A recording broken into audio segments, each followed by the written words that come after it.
Maayong udto gikan sa Solar News Channel Manila. Ako si Menchu Antigua Makapagal.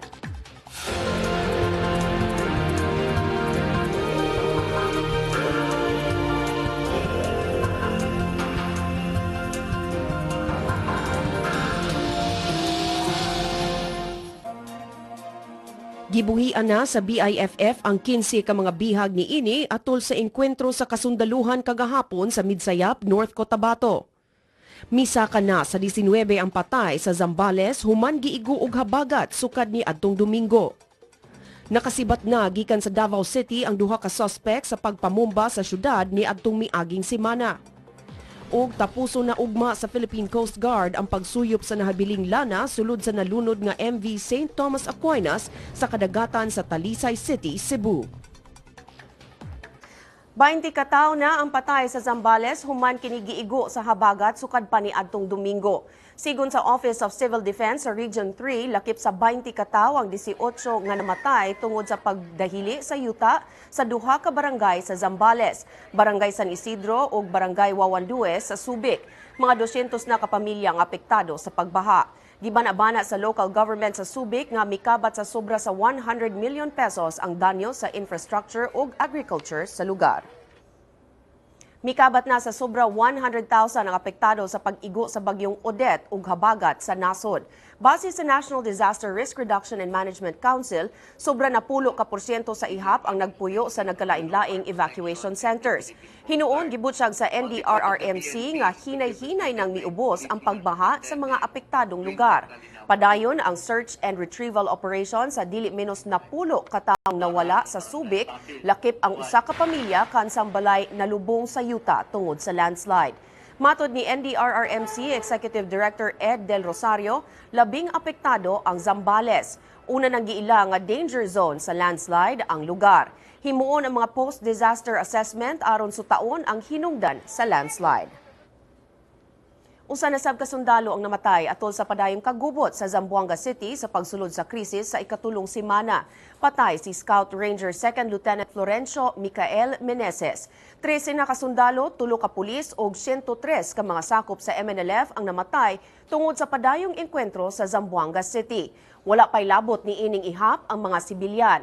Matod sa militar, naglibog pa sila kung asa gikan ang mga armas sa mga sakop sa MNLF Miswari faction. 23% lang sa mga eskwelahan sa Zamboanga City ang ana sa conflict area o pabiling dili kabuksan ugma. Mato ni Zamboanga City District School Superintendent Pete Natividad, mubalik ang klase sugod ugma alang sa elementary, high school ug college levels sa tanang public ug private schools sa syudad. Sa 205 ka eskwelahan sa syudad, 158 lang ang mangabli og balik ugma. Giklaro ni Natividad nga kadtong eskwelahan nga gihimong evacuation centers makahimo gihapon sa pagklase tungod sa gihimong arrangement sa pagpahigayon sa klase samtang anaa ang mga evacuees. Ang mga eskwelahan nga pabiling sirado anaa sulod sa 7-kilometer radius sa conflict zone.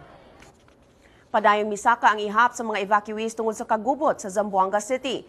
Gimonitor sab sa health office sa syudad ang pagkatap sa gidudahang tipdas ngadto sa mga evacuees. Samtang duha ka bata na ang namatay sa evacuation center. Atong sayron ang ulahing update kabahin ni ini pinaagi ni Liza Hoxon. Liza? Yes, Menchu, isang 3 taong gulang na bata na kasalukuyang nakikituloy sa Joaquin Enriquez Memorial Grandstand ang namatay kagabi lamang dahil sa komplikasyong dinulot ng sakit na asthma.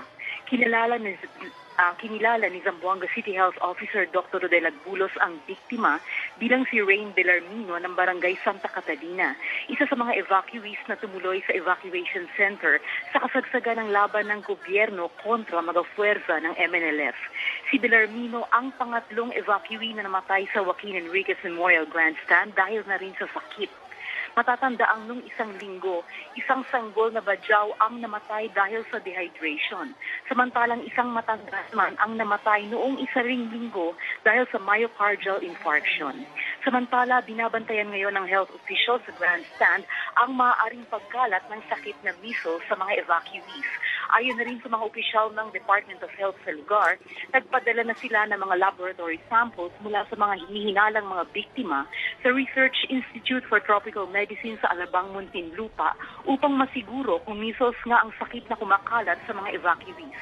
Maliban sa measles, naitala na rin ang pagkakasakit ng ilang evacuees ng upper respiratory infections at diarrhea dahil na rin sa kakulangan ng malinis na tubig.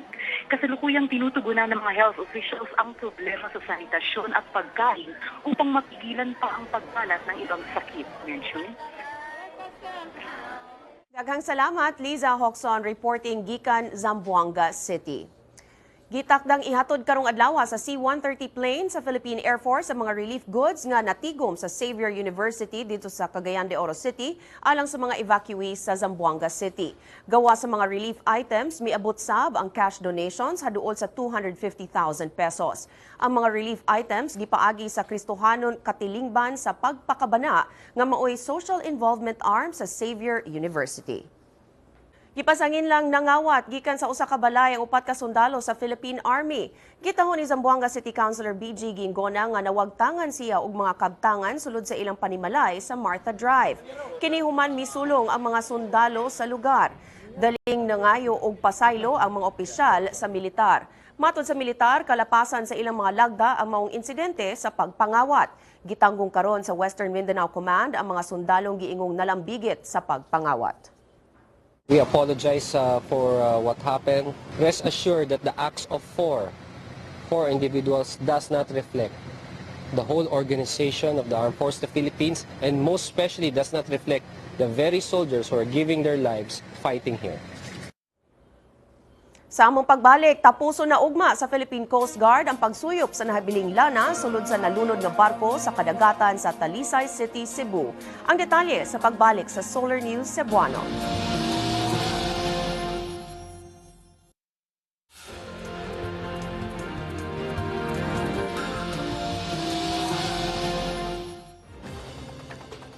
Atong sayro ng front pages sa mga pamantalaan sa Sugbo. Sa Sunstar Cebu, mag-atubang og kasong human trafficking ang mga tag-iya ug ang mga bugaw sa duha ka bar sa syudad sa Sugbo nga na-raid ni adtong Sabado. Sa Sunstar Super Balita ug sa Cebu Daily News, giingon nga nasudlan og laing espiritu o nag-group hysteria ang pipila ka mga high school students sa Cebu City. Og sa The Freeman, gipalabang na sa Kongreso ang balaod nga mapospone sa sangguniang kabataan elections ngadto na sa October 2016.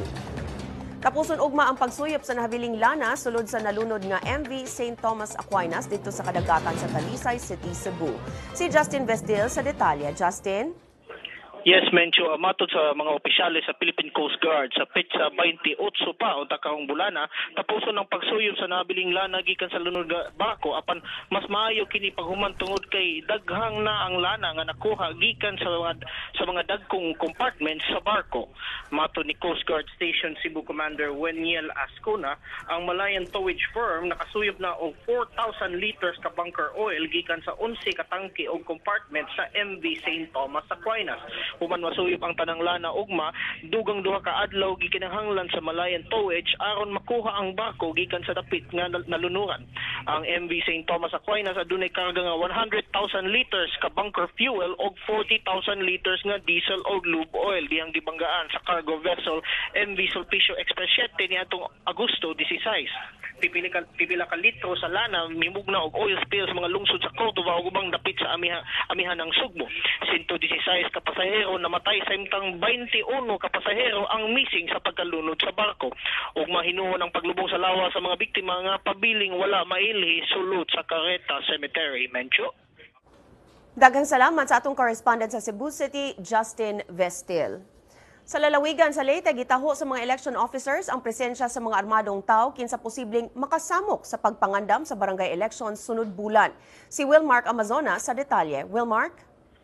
Menchu, gitaho sa mga election officers sa probinsya sa Leyte ang presensya sa mga armed men o rebel groups sa dili menos tulo ka lungsod sa lalawigan.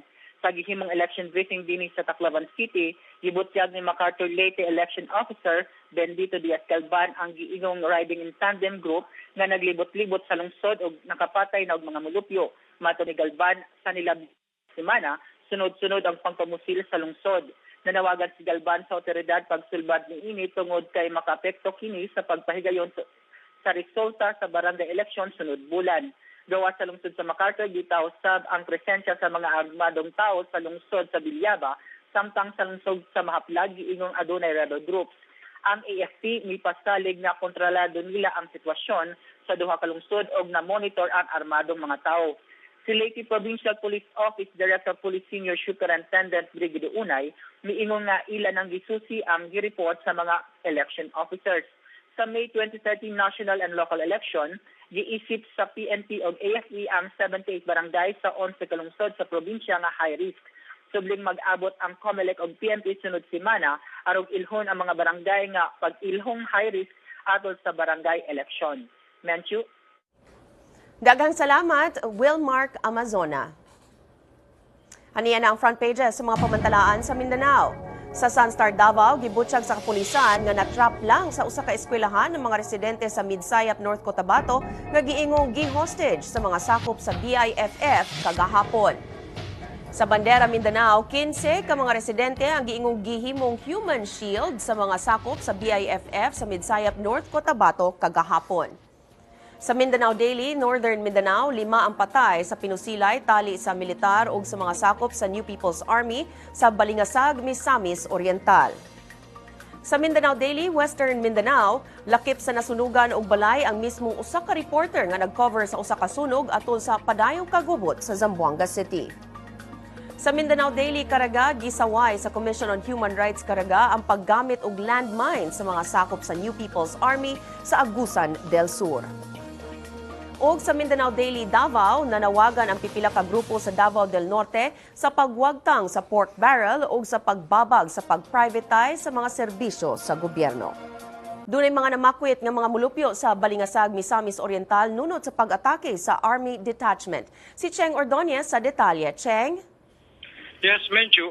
Ibakwit ang mga residente sa Balingasag, Misamis Oriental tungkol sa pag-atake sa New People's Army sa military detachment sa lugar niya itong Domingo. Matod ni Misamis Oriental Vice Governor Jerry Pelaez, duna na 37 kapamilya ang mibakwit padulong sa ilang mga kabanay hadu sa highway aron maluwas. Ang uban, ipadulong na sa tunga sa Balingasag. Dugang ni Pelaez nangandam na ang provincial government alang sa paghatag o ginabang alang sa mga mibakwit. Ginoon gipasalig ni 4th Infantry Division spokesman Captain Christian Uy, nagpadayon ng anti-insurgency operation sa Balingasag o ubang bayan sa Northern Mindanao aron dili kakatapangan sa lugar. Ang intelligence support ay dinadingon ang pag-atake sa sitio Lantad na usa ka naisang community sa NP sa una, nagpahibalungan nihinan na ang puwersa sa NP sa Misamis Oriental o sa NP mabawi ang ilang mga sakop nga lugar sa una aron makapang-recruit na pud sila og bagong mga miyembro. Menchu. Daghang salamat, Cheng Ordonez, reporting gikan Cagayan de Oro City. Kung buot ninyo matanaw pag-usab ang episode karon sa Solar News Cebuano, i-like ang among Facebook page, Solar News Cebuano. Bisitahi sa ang among website, www.solarnews.ph. Alang sa inyong mga sugyot ug komentaryo, mahimo sab ninyo kining i-email sa solarnewscebuano@solartv.ph. Ug mao kadto ang Solar News Cebuano, hangtod og maatuhon, ako si Menchu Antigua Macapagal. Daghang salamat ug maayong hapon.